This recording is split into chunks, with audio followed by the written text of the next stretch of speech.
Just no మన faculty అనో ఆయన తెచ్చిన ఒక పేరెంట్ ఇప్పుడే నా రూమ్ నుంచి బయటికి వెళ్ళారు. పేరెంట్ అలానే స్టూడెంట్ కూడా వచ్చారు అడ్మిషన్ కోసం. ఎంపీసీ కంప్లీట్ అయిపోయింది, సీఏ జాయిన్ అవ్వాలి.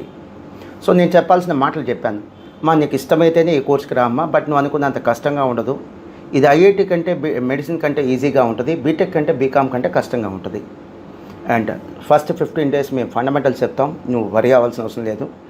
నియర్లీ సీఏ సిఎంఏ చేస్తున్న స్టూడెంట్స్లో నియర్లీ 40% స్టూడెంట్స్ ఎంపీసీ బైపీసీ స్టూడెంట్సే అని చెప్పడం జరిగింది. నేను మిస్ అయిన పాయింట్ పక్కన ఉన్న ఫ్యాకల్టీ ఒక మాట చెప్పారు. వచ్చిన స్టూడెంట్కి వాళ్ళ నాన్నగారికి రెసెషన్ ప్రతి 10 ఏళ్ళకోసారి లేదా 10-15 ఏళ్ళకోసారి వచ్చేది రెసెషన్. సో ఇది చాలామందికి జాబ్స్ పోతుంటాయి, లే ఆఫ్స్ అని అంటారు. సో మన ఫ్యాకల్టీ ఒక మంచి పాయింట్ రైస్ చేశారు. లే ఆఫ్స్లో చాలామందికి సాఫ్ట్వేర్ వాళ్ళకు ఉద్యోగాలు పోయినట్టుగా చాలా చోట్ల మనం న్యూస్ ఛానల్స్ చూస్తూనే ఉన్నాం.